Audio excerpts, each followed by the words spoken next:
Alright, how are you? Thank you very much for joining us. This is a breakfast show of its own. Malawi, Zambia, South Africa, Somaliland, the United States of America, Qatar, all of you watching us across the globe, and of course, most of you who are with us from the beginning at 6:30 a.m. into the Arrival Live segment, where we've talked about very key issues on, of course, emergency responses on the crashes. Now, if you're joining us right now, we want to take a look at the big conversation. And I'm honored to have two amazing political analysts. Of course, one is a political analyst, another one a political commentator on matters of governance. And of course, we're asking ourselves, as we get towards the year 2022 general elections, if there will be an election, what are we looking at? What is in for the next Kenya? Are we able to fight corruption? Can we even beat corruption? So join me on Facebook. There is a live stream. I want to read your questions. If you want to challenge my panelists, be free to do that. If you have questions on this same conversation, talk to me. Give us your feedback, and we'll appreciate that you are engaging with us. So karibuni sana, gentlemen. We just want to go straight into the discussion. But first, just familiarize with the viewer. Introduce yourselves again, because that is how the viewer understands that, what this is not about the host, this is about the panelists this morning. So from my far left, karibu sana sir. Thank you very much. Good morning, Kenyans who are watching at us. My name is Jonathan Masombe, and I'm a political analyst. And today we have a very good topic about our country. The topic about corruption. The question is whether we can, as a country, we are able to fight corruption. All right. And I believe, yes, we can. All right, yes, we can. I remember the former president of the United States using that word. Barack Obama. Yes, we can. Yes, we can. So if you start the conversation like that, looks like it's a positive note. Yeah. Mr. Wafula. Okay. Yes. I'm Callistus Wafula. I'm a political commentator. I'm also a resident of Nairobi, and I believe we can fight corruption successfully. Yes. When we talk about fighting corruption, my concern as a citizen is what causes corruption to start with, especially in Kenya. Let's just come back home. What has been the root cause of corruption in this country? To start with you, sir. Yeah, thank you very much, Aggie. The root cause of corruption in Kenya, it is because in this country you have scarce resources. Okay. Since independence, the resources have always been scarce. From economic point of view, resources are always scarce. So now, Kenya, we tend to do our politics now based on capitalism, whereby now few people are control resources, while others now are fighting to get now to that top class. And for you now to maintain now that social class, you have now to steal. Then now those who are in the bottom of the pyramid, they are also struggling to get now to that position. All right. Yeah. All so right. Now most of them, we find that now people now are trying to use crooked ways or to use corrupt means to get power and influence. So power and influence, even as we're looking at 2022, you say is being used now to actually build yourself the capitalist kind of society. But I'll just bring us close. Ethics and Anti-Corruption Commission EACC on September 2011 observed certain things, and of course it observed that in Kenya bribery and nepotism as most of the prevalent forms of corruption, according to surveys that were carried out at that time. I don't know if you agree with that as being some of the sources of corruption in the country. In fact, the question we need to ask ourselves, how many people are in jail because of corruption? If we don't have people who are in jail because of corruption, then it means this country, we don't fight corruption. And the biggest cause of corruption in Kenya is failed leadership. Because if you can have a president who does not respect the constitution, who does not respect the rule of law, who does not respect what we call our national values, then you cannot fight corruption. Corruption is in the minds of people. There are people who believe unless he steals or he take advantage of something, he cannot do something in a good way. And we have to look at our leaders. If we want to fight corruption in Kenya, we have to look at the history of our leaders, people who are running for elective seats. When electing leaders, people must understand that it is not a must you maintain the same leaders from MCAs to Kabanadorio.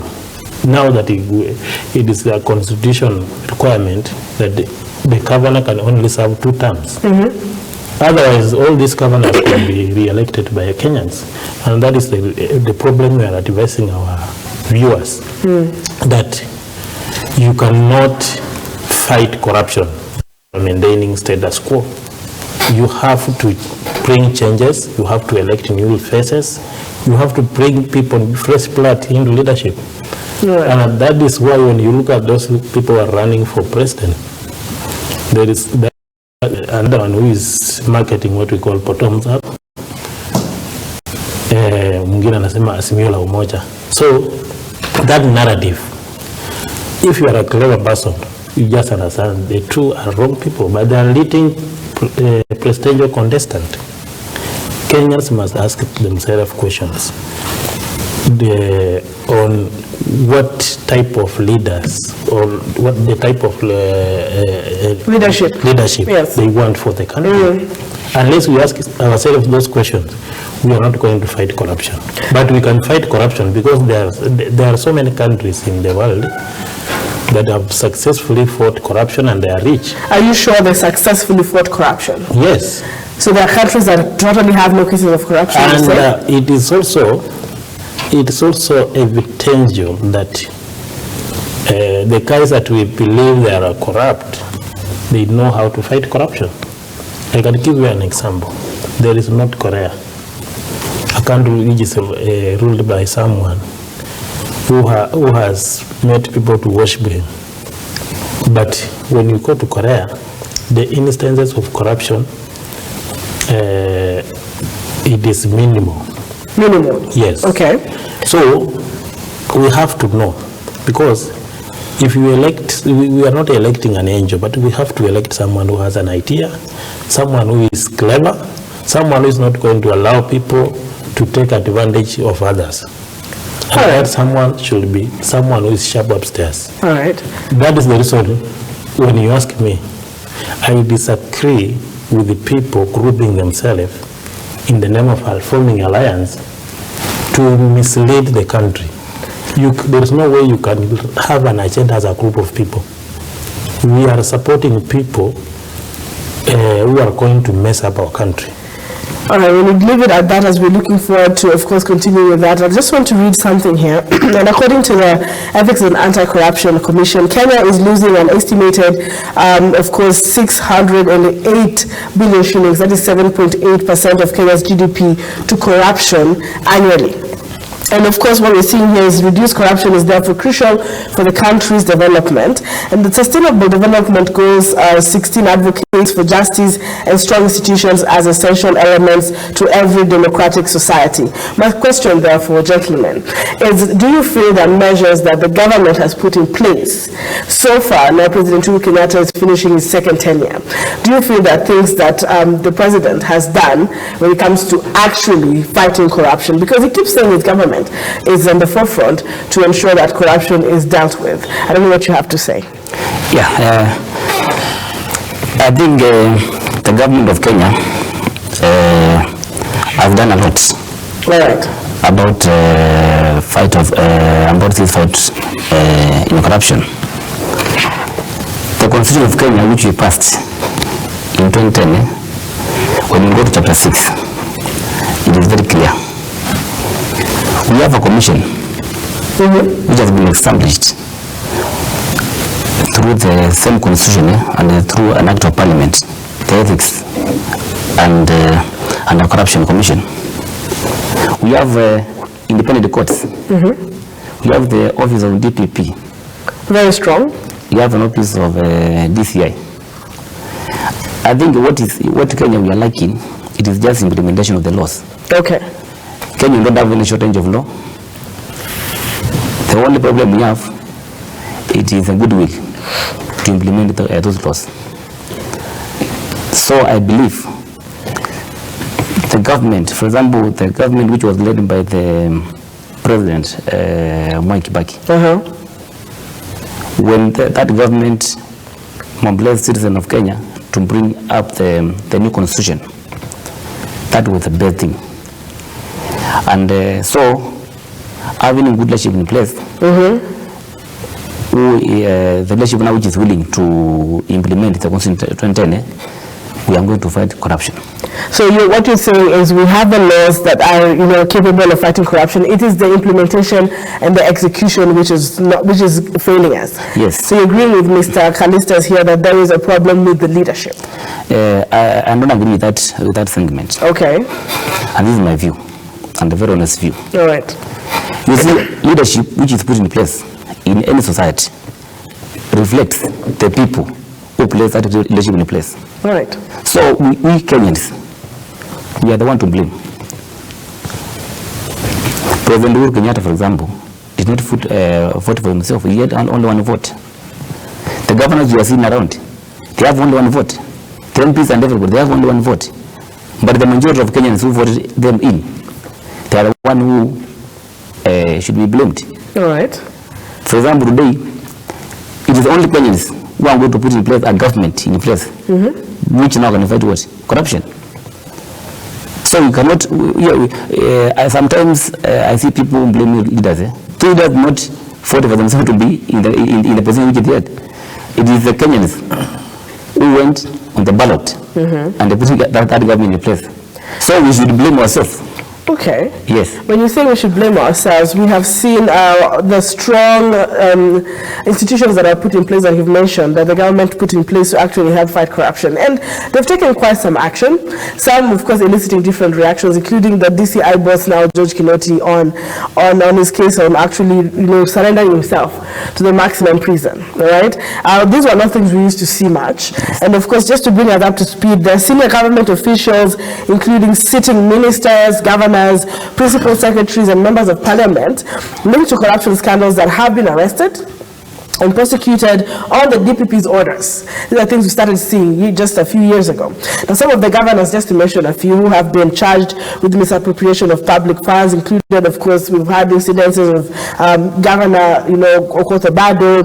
We've seen Nairobi Governor, former now, Mike Sonko, Kiambu Governor, Fidel Wetitu. We had issues with Samburu's, Moses Kasaine, Tharaka Nithi. There's a lot of names that we're seeing. And of course, Haji wasn't taking this very lightly.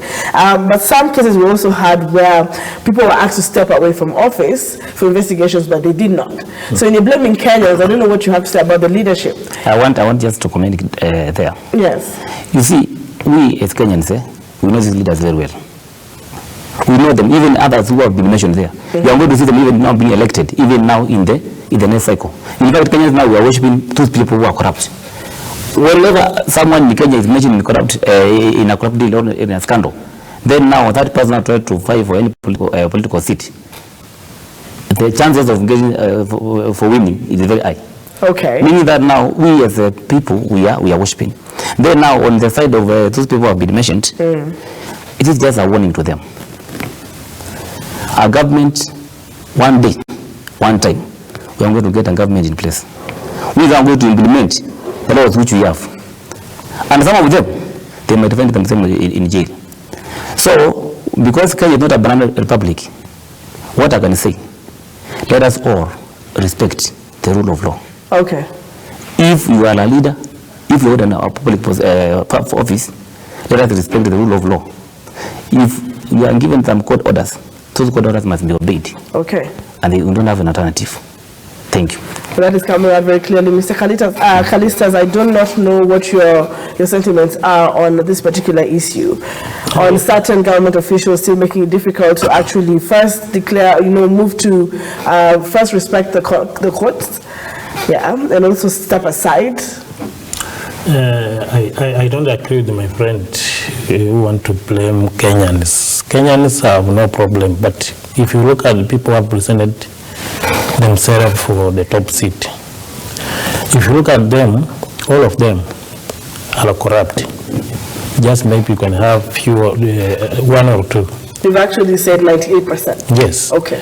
So how can we blame Kenyans and yet those good people are not running for the seats? Those people that are supposed to be our leaders are running away. They don't want to take leadership. They don't want to be elected. When you look at for those people who are running for MCAs, MPs, they are also just funny figures because they don't represent a picture of leaders. So on corruption, we must blame the president. The president was given the sword, was given the constitution to protect and uphold the rule of law. But our president has been one of the people who have been undermining the constitution. In fact, I was very much surprised to when I heard him talking about how he's going to revive BBI, that the BBI is just on the recess. And this is something that has been declared illegal. The whole process was illegal. That is, it tells you he is the one leading the likes of Kinoti to disobey court. And that is what we are saying. That is where the rain started beating us. We must have the president. Even if you are a dictator, you must allow the institution to operate. The institution we have in Kenya, in fact, they are wasting our money. If EICC, for the last 5 years or 10 years, they have never jailed anybody, why must we have such a kind of institution? We have to agree that if we are not fighting corruption, let them close their kiosks or end wakae nyumbani kwao. Because there is no way you can be using taxpayers' money. They are given millions of money every year to fight corruption. But they have never gotten even a mosquito to jail. Because people are... Are you sure? People are in jail. There are people who have committed small crime. But these people you have mentioned here, no single perpetrator is in jail because of corruption cases. All right. Yes. As you're speaking, there are quite a number of names in authority that are being probed. A number of names. How long does it take? You cannot probe a case in a period of more than 10 years. We are talking a case whereby the country has never jailed corrupt people since independence. In fact, the tree of corruption was planted when Jomo Kenyatta took over from colonial government, because that time is when people started now trying to say that they own certain part of the land or the region. And the tribalism has been increasing each and every after 5 years. Okay. Whenever we go to election. So what I'm trying to tell Kenyans, if they want to help this country, we have to look at, you cannot support someone cheating on you that I'm going to take care of your interest. Someone who will help this country, someone who can help me and you, is the only person who can take care of the interests of the country. All right. Not the interest of the region, because you can make our region better, but you are creating problem like increasing wage bill, the cost of corruption, the cost of running the government. We are discouraging Kenyans even to support a coalition government. Right. I don't support William Ruto, but I like the way the guy is conducting his campaign. You cannot come with a group of elders, people trying to purport it. Like yesterday, I saw some funny guys launching a village party. I was surprised because they are supposed to do such a kind of launch in Bungoma, somewhere in a village. That is a village party. And they say they are launching that party so that they join Azimio la Umoja. We cannot talk about politics in regards to supporting individuals from our community, to to go and support what we call mediocrity. All right.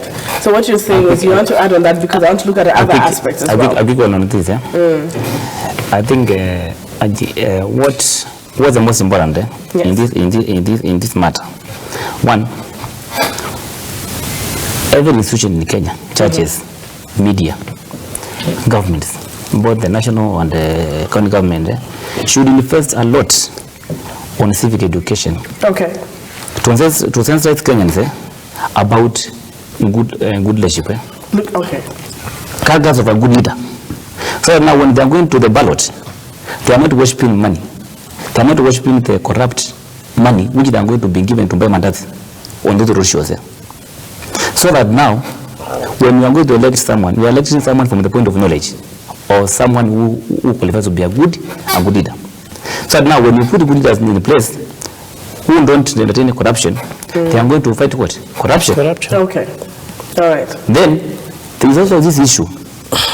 Some amendments should also be done through either through constitutional amendment on the judiciary, such that we give them, if those high capital corruption cases, we reduce the time frame of the case. We don't want to see a case which is now taking 10 years. If you are talking about corruption, for example, NYS scandal, it should be complete now within a maximum of 6 months. All right, you've mentioned the NYS. Yes, I'm just giving an example. All right. So now the corrupts are brought to book and make that corruption to be very expensive. Such that now no Kenyan should dare to engage himself in the corruption. Okay. Yeah. I think that's very, very clear. Thank you for sharing your sentiments on that. Yes. And of course, just to pick a few feedback on Twitter, someone says, and that is at Arab Walter, that question mark, says, yes, but we need to kill the corrupt and their beneficiary, family and friends. Very interesting, that remark. And he says, we need to insist on that collective moral responsibility and be serious about it. If you steal money meant for hospital drugs and 1,000 people die, he's asking, why should we spare you and your family? I don't know if that sounds a bit insightful, but just to show how Kenyans are a bit irate about this matter of corruption. Thank you very much, of course, Arab Walter. And now what he's trying to say here is that even our institutions, the very deep and basic, like the hospitals and schools, are feeling the pinch of the corruption, allegations and the scandals. And I don't know what your comments would be on this feedback. I think what I can say, corruption is like a mass matter. Yes, killing people. If you look at how the government has been borrowing money, for the last 5 years, President Uhuru Kenyatta has been borrowing like 1 trillion per year. Okay. That is the money enough to employ all East African residents. But the Kenyans are jobless. Okay. So he is taking money, doing what we call shambolic projects, and yet our people are jobless. Well, when you say shambolic projects, we've seen SGR, we've seen a very beautiful infrastructure. We want to understand which ones are these. Shambolic projects are a project like that of BBI. Okay. Project like that of Utumanamba. You invest billions of money in nonsensical projects, because if you talk about you want to amend the constitution when your second term is coming to an end, you are sending wrong signals that you don't want to retire, and that has been the problem, because we cannot invest a lot of money in nonsensical project. Okay. We cannot misuse what we call misuse of public funds and resources. We have got the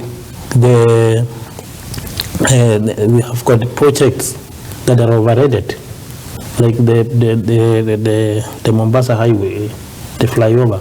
All right, that you're saying are overrated. Overrated because it's supposed to cost us like 40 billion. We are spending over 60 billion. Okay. So we have to tell Kenyans, and we cannot comment about corruption and leadership without indicating who are good leaders.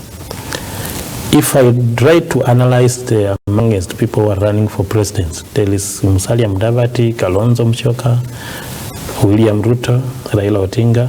There is also one gentleman who is very competent Kenyan by the name Dr. Muhisa Kitui. But most of those you're mentioning have been in government. This is the leadership we're talking about. Yeah, Muhisa Kitui was in Kibaki government, and the Kibaki government delivered almost 70% on what they promised Kenyans.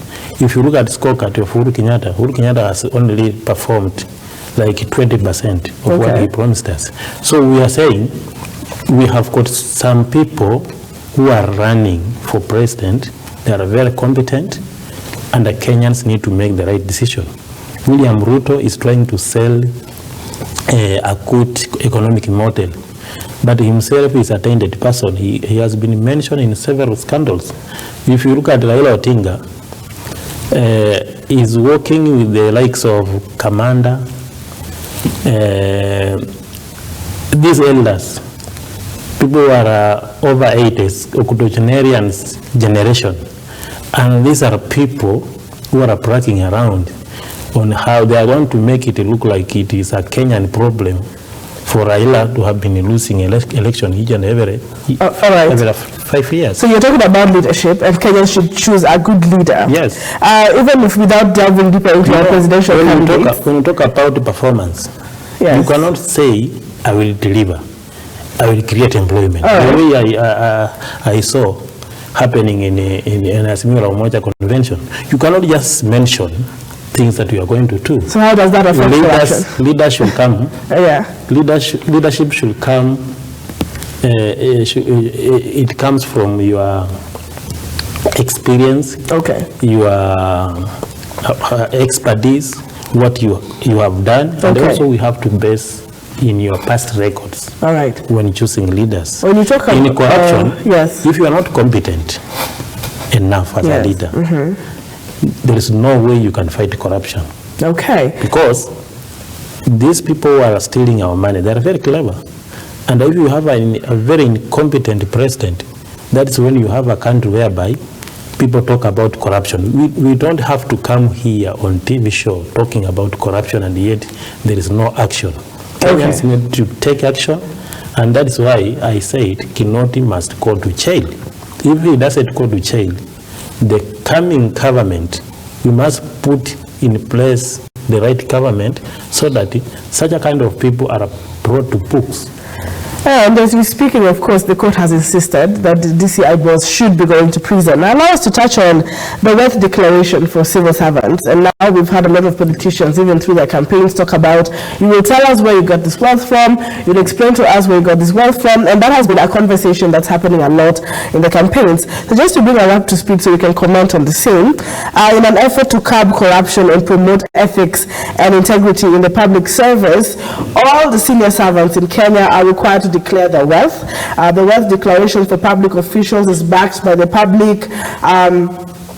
Public Officer Ethics Act 2003, which sets out 1-year jail term or 1 million fine for those who fail to submit a declaration. Now also, the declarations are meant to detect and prevent corrupt practices, evaluate potential conflicts of interest, promote transparency and accountability, and increase public confidence in government. The wealth declaration forms have helped the EACC nab corrupt public officers and officers, especially in the graft-ridden police service. And I don't know what your comments are. This is just something that was put in place. Have we really seen, and are we able as Kenyans to track the records of, wealth accumulation by our leaders? Because that's where most of the corrupt, practices and blames have come from. On that, you find that now some of these things are just done for formality. And the people who are charged with the mandate of following, some of them they are not serious. That we are saying now, the institution now, Kenyans, through our sovereignty, we have given that power to some officers, to some institutions, to some people to work for us. Because all of us, 50 million, you cannot enter to the office of, for example, the EACC and work there as all commissioners. So the people have been entrusted by Kenyans to work for them, they should not just do things for formality. When the law says that all officers should declare their worth, when that one is done, it should then be followed. Because when that some of them now, whatever they are giving is not correct. They give now just incorrect declaration of whatever they own. Because even now, even that someone who is very rich, most of his properties now, he has registered, he or she has registered now with some law firms, yes, with some other people, with siblings and so forth, so forth. So that now someone who might have even 10 billion, when going vote, you can just see that person now with only 500 million. That is still corrupt. That is just that is corruption. So therefore now the institutions which are mandated with the word declaration exercise, they should be very serious, and they should take serious the forms which have been declared and dig deeper to see the things now which you are doing today. Are they matching with the sources of income? For example, I've seen politicians who we know the money they earn, the money which they are spending per day. Then you ask yourself, where are these people getting this money? If the institution now charged with the word declaration, if they can make this information public to see what, for example, Clisas on, we can now we should now start a conversation. Today you are spending 5 million a day. Your salary is 1 million. So where are you getting this 4 million from in a day to spend? So others who are running businesses, I don't know which are using business. They are not even sure. Farmers. Others they are saying farmers. If you are a farmer, then you can see even now in the KRA, you should be able to track when you even pay the tax through the KRA. So that now everything now it should be open. You know, one of the principles now we have in our Constitution 2010, we try to bring out transparency. All right. In public offices. Everything now should be opened. Okay. We have to go through the open governance partners, the OGP, to open everything. It's about tenders. You should open even the tenders to see who won. Why did I fail this one? Why? If it's about this water contribution, we want to see the leaders whom we want to elect. We want to see the source of their worth. Okay. Yes. Just like other countries like USD do. Okay. So that now we can get a level whereby now we can now be questioning their source of worth. Therefore now let us now take the work which they were given by Kenya through the Constitution 2010 very serious. Mr. Wafula, what are your sentiments on the declaration of wealth? Are our leaders actually declaring their wealth? Are we able to trace as Kenyans where the source of wealth is? We've had a situation of Pandora Papers exposure, and Kenyans are just asking themselves if they should trust whoever it is in power and the next people to elect. But I just want your sentiments on the wealth declaration, just really briefly. On wealth declaration, it can only help us to increase revenue. Okay. But not to fight corruption, because I don't know why people can say you want to give someone mandate to serve in certain office, then you want to rely on the information of his wealth to know how if he's delivering or is stealing from the people. The government knows all the assets they have. They know how much they have for each and every institution and each and every department. So to fight corruption, if we want to fight corruption, we must increase the capacity of Auditor General. Okay.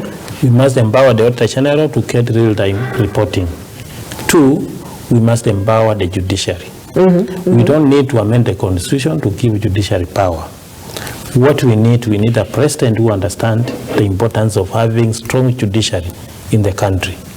The president who will allocate money without battling with the judiciary to facilitate them so that they can deliver justice in time. We have pending cases in court, and when you follow up you'll be told that it is because the judiciary they don't have enough personnel, like the churches. So we want a president who understands the importance of judiciary. If we cannot empower judiciary, there's no way we can fight corruption. So the justice system needs to be strengthened. Justice system to Auditor General. The issue of declaring wealth, this is just, we will waste a lot of time on it. Just like my friend has said, they are not going to declare wealth. They will lie to us, we will continue, we will never get the truth, and we will end up living with the corruption. So we have to encourage, we have to look for a leader. Like among us, those who are running, like William Ruto has never talked about corruption. Raila Odinga, nowadays. When you say they have never talked about corruption, I would challenge you to actually show us that they've never had, because we have had instances where the deputy has touched on corruption, he has talked about his wealth declaration. So when you tell us here on live television that they've never talked about corruption, it's questionable. I'm trying to catch him when he said he's running for the top seat, when he's campaigning in different places. On rally, I've never heard him addressing residents, telling them that it is very important when I will join office, I will fight corruption to give you value for your money. Yeah, that's okay when you say you've never heard. Two, yes. The azimio la uvunjaji. I think that's where we'll let you end that sentiment. Yes, you will end it there. We will come back to Mr. Wafula, because the Azimio la Umoja is clearly called the Azimio la Umoja. The one you're bringing up is probably your own, so we'll continue on just after the information. Can I interject something now? Yes, I'm coming to you as we continue. It's a bit of a piece of information that I have to share with the Kenyans. Yes. As we're speaking through this time, it is this period of time, of course during President Uhuru Kenyatta's tenure, where we observed a few of things that we have not seen as we fight corruption as a country.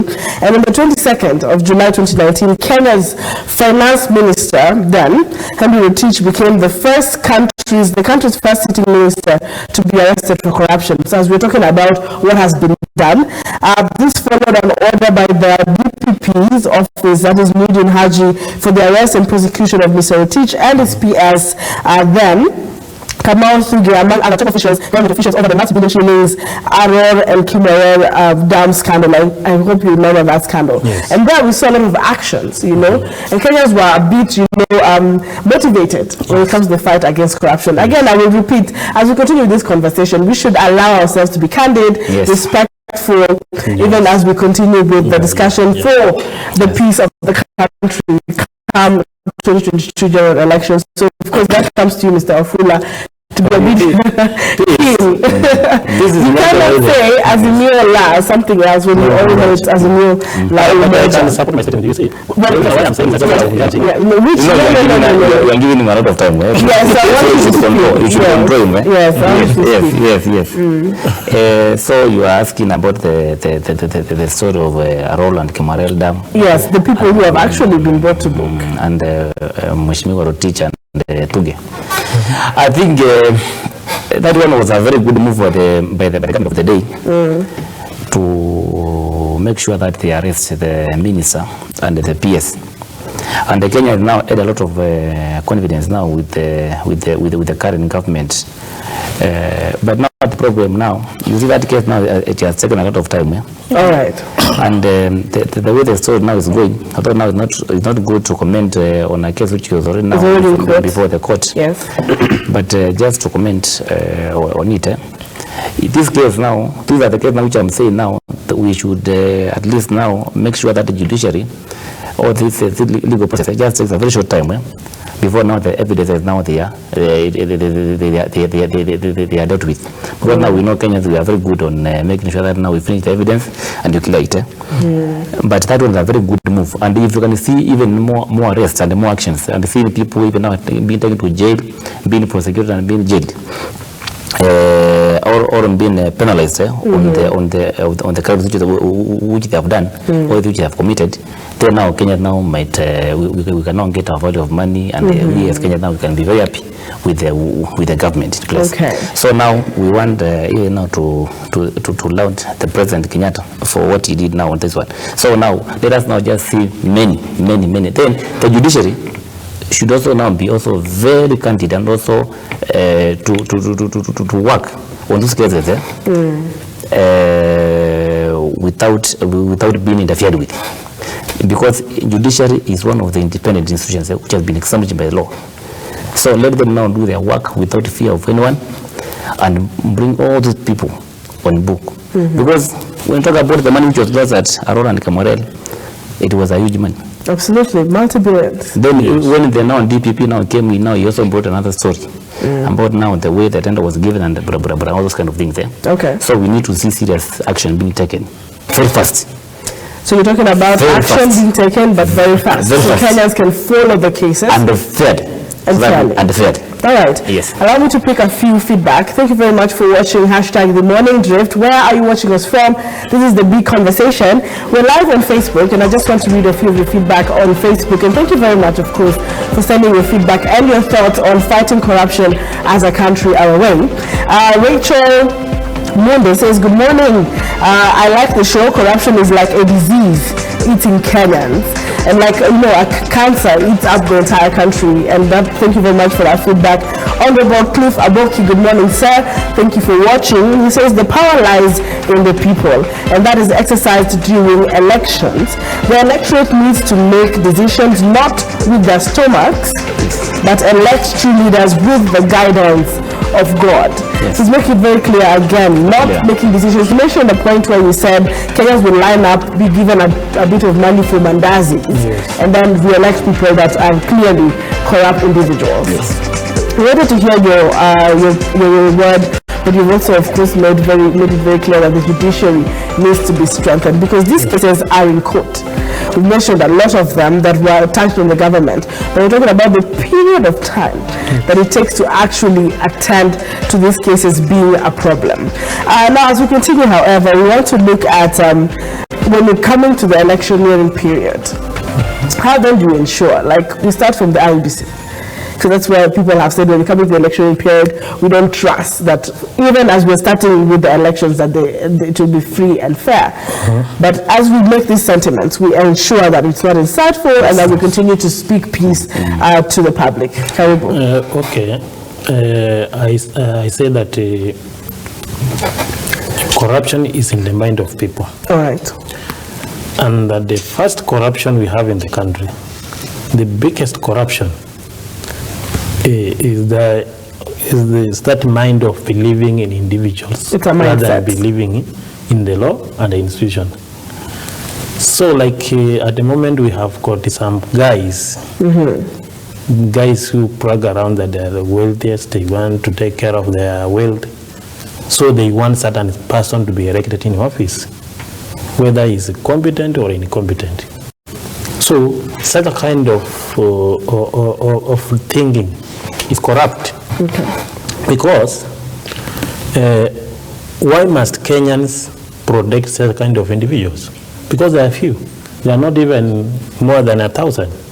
So when we talk about someone who is going to protect our wealth, and we say we are going to do everything to ensure that he is elected, so it means we are telling Kenyans that we are going to rig election. And the division of any country, the country that is facing civil unrest, most of them, it is because of just divisive election. All right. So we do not want elders or a group of people to assemble themselves and present someone for Kenyans. We want Kenyans to resist such a kind of mind, because that is where corruption is starting, and that is what it will bring us what we call divisive election. Okay. IEBC should ensure that the election is free and fair. Also our courts, because our courts are our final arbiters when it comes to matters of election and everything. So also we want judiciary to be firm, so that all cases of rigging of election are dealt with All right. in time, and especially the presidential one, because we are not going to allow few individuals. If they call themselves they are billionaires, like in Mount Kenya, there are guys who are bragging around that we are a Mount Kenya forum, we are billionaires. Billionaires who have failed to create employment for the people of Mount Kenya have no moral authority to lecture them on the matters of election. Okay. Because they need to make independent decisions. Who is this person who is going to grow, to grow our economy? Who is this person who is going to bring investors in our country? Who is this person who is going to have good PR so that he link this country with the rest of the world? Okay. And I've given you, that person is Dr. Muhisa Kitui. It is not that I support him because he's a Luhya. We have been having Wetangula, Musalia, but I have never supported him. I supported President Uhuru Kenyatta, partly I supported Raila Odinga. So we believe in competent... In merit. In competency. All right. And a competent leader for this country. The country is in need of the person of the stature of Muhisa Kitui. He is a global leader. All right. He has acquired in experience as when he was serving as a Secretary General of ANCTAD. Therefore, that is the only person we can say he can assure Kenyans that there is a better tomorrow. All right, that's from the political analysis perspective. Yes. Most Kenyans just need to be informed and know which leader you will choose for whatever merit. So you need to look up these particular leaders that do not really pick it as gospel truth, but you will look at your leaders who don't have a corruption history, right? As we're going towards the 2022. As we wrap up, I want to hear your word on that. Yes, I think that is very important. Because IEBC, it is a commission, very independent commission, also established by the Constitution 10. Yes. And today, one of the dailies today, I've seen them. They are calling the National Assembly to pass a legislation to allow them now to have an alternative mode of resource transmission. You see, so because they are saying if Parliament is not going to pass a legislation, then the results might now being nullified in 2022. So you can see now they are sending a signal whereby now they are saying if Parliament is not going to do this one might happen, nullification of the results. Meaning that now the word fair and free, it may not be there. Yes. And you know, in Kenya now we have very good legal minds whereby now they can challenge that process.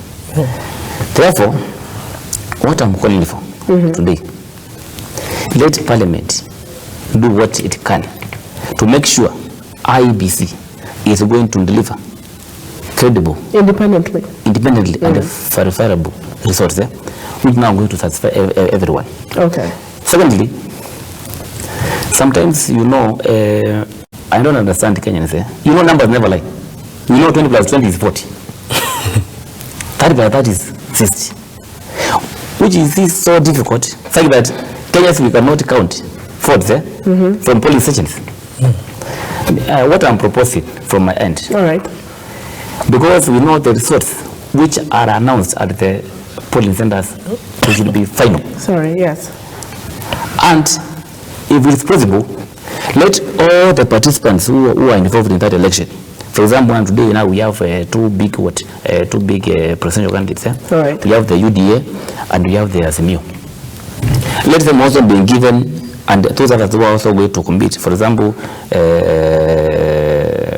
Wafula's candidate, Dr. Muhisa Kitui. All right. Also people who are contesting for this election, let them also be allowed to have a talent center.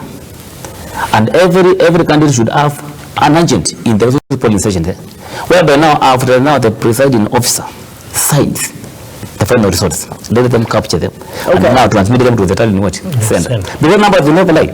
Yes. Also these media houses, you know, you are very good and you contribute a lot now. including Yes. even this election. Also, we want to see look-up TV also being given what a talent center also. Yes. Because at the end of the day, if now we are running for election and we are in a talent center, if I got 20, we got 30, we got 50. The other one, we got these numbers will never die because just a simple mathematics. Yes. So what we want for transparency, that have different what different talent centers. All right. Today I've also seen the IBC. They are saying that let them be protected. So that now they have to go to open their servers. That one is very bad. All right. What are they trying to hide? Let everything now be open. Because when everything now is open, and I can see that Ovula has defeated me now fairly, I've not going to have any problem. Okay. And I'm going to accept and what? And move on. So we want openness in that process. And we are also calling for Parliament. Let them do what, consider the request by the IEBC to have a credible election. So that is as we're going towards 2022, looking at how, and of course, thank you for your recommendations on how to actually make sure that the process is free and fair. Because a lot of Kenyans have had some fears every time we have the elections that there's a candidate who will definitely come out and say, well, that wasn't fair, that wasn't free. And I think Kenyans are a bit exhausted when it comes to that. And of course, in all levels, now we have the gubernatorial, we have MCAs. It's now seen in almost every level of election, and the county government as well. And we are hoping that maybe as you've given the recommendations, we're just looking forward to Kenyans being satisfied this time around. As we close, however, you talk about human rights a lot of times, and corruption has in a way or another affected or violated human rights in different parts of the world. And I would ask as we close each of your sentiments very briefly. Does Kenya violate human rights? And if there is any way they have, you want to touch on one or two, and also recommend on how we should counter that, even as we gear towards 2022. I'll start with Mr. Afula, and then you just as we close. Also combine that with your closing remarks, sir.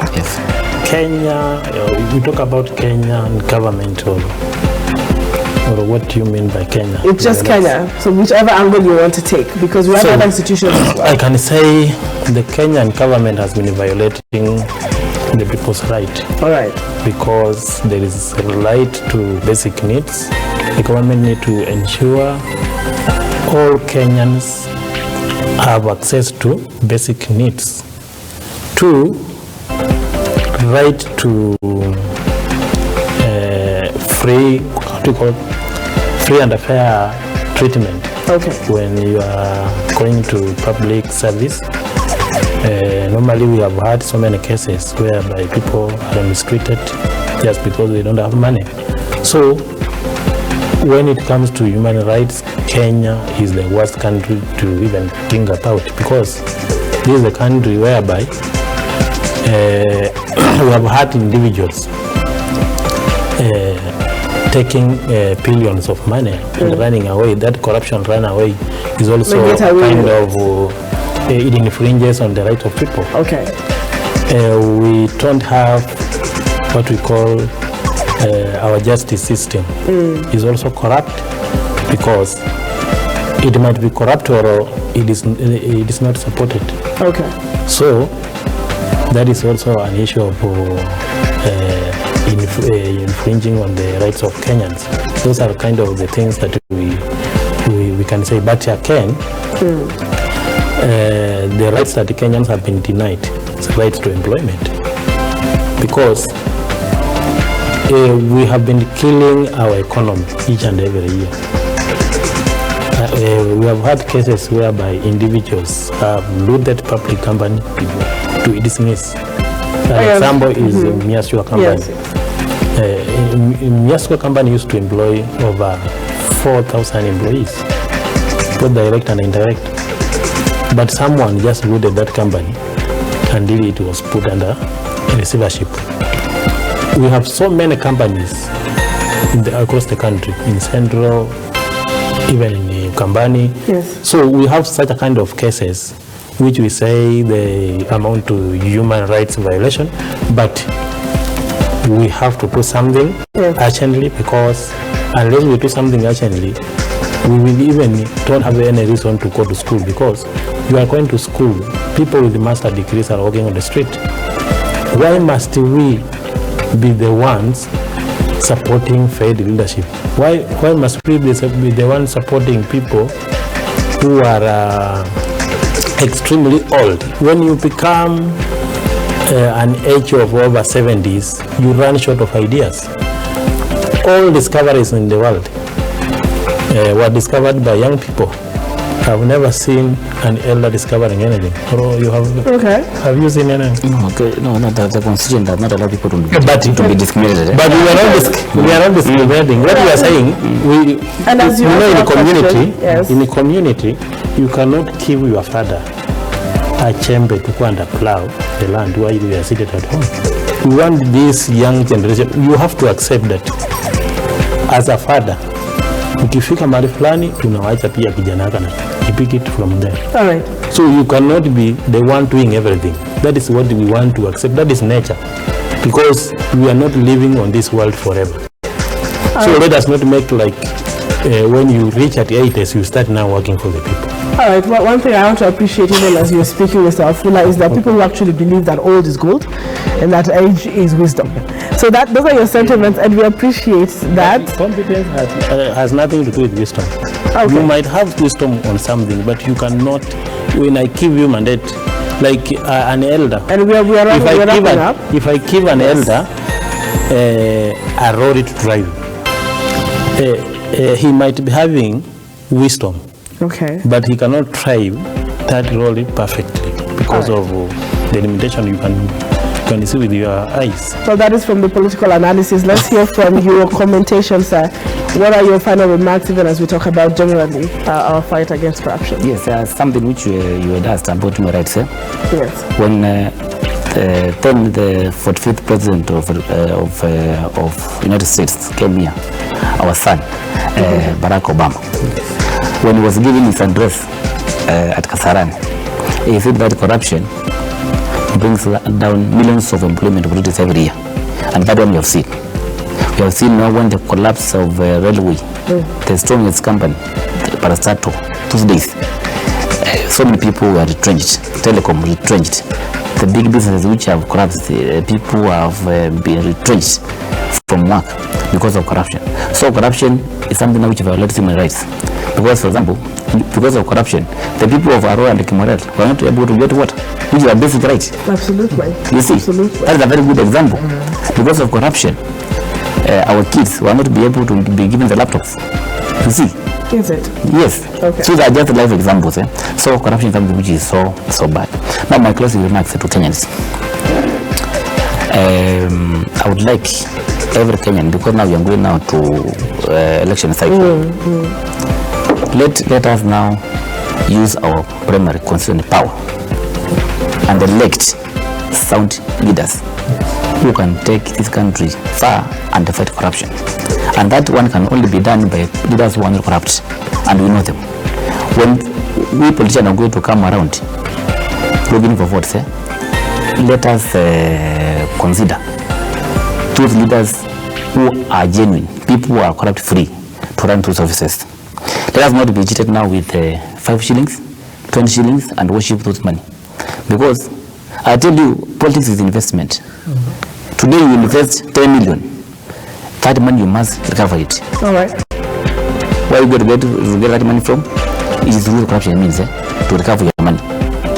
Therefore now we should be very careful with these people who are using money. A lot of money is coming. Because when they get those political positions, be assured they are going to use their positions to recover their money and make profit.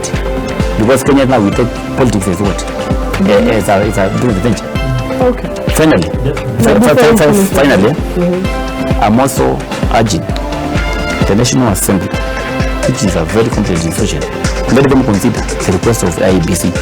But this one but this proposal whereby now they don't want their servers to be opened, that one they should not even consider it. Let them, in fact, they should even tighten that to allow that those servers to be opened. Finally, we want to thank the local TV. Thank you. And this is a TV now which we want to build, so that in Kenya now we might have now so many media houses that now we can get reporting in Kenya now can get a lot of information, so that now as a country we move forward.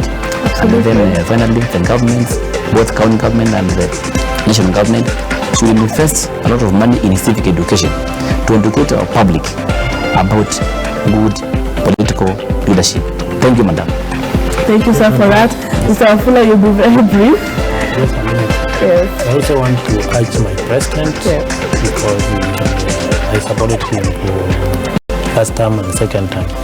He's actually my president. I love him, but I want to urge him to stop reminding Kenyans about BBI because that thing was declared illegal, and by so doing, he will be encouraging people to disregard our courts, which is something which is not good. I also want to thank Lookup TV for giving us opportunity to engage Kenyans. We encourage freedom of media, and I believe in 2022 during election, media will help us get a lot of information so that we secure our electoral process. Thank you very much. See you later. Thank you, Mr. Wafula. Thank you, Mr. Jonathan. We've had an amazing discussion. I know most Kenyans are writing the feedback here and they're asking, why are you not touching on the police when it comes to corruption? They're part of the executive, absolutely, yes.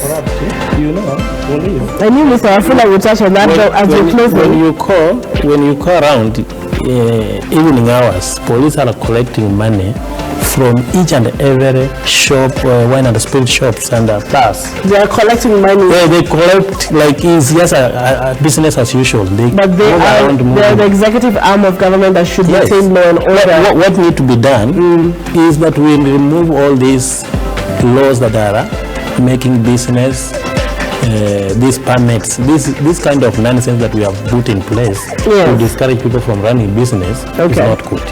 All right. Yes. We will have that discussion on the arms of government later on in our subsequent breakfast shows. But for today, I want to thank my panelists. Thank you very much for creating time, for being here, for your sentiments. Very candid, absolutely, insightful and encouraging. And Kenyans now know that there are voices out here.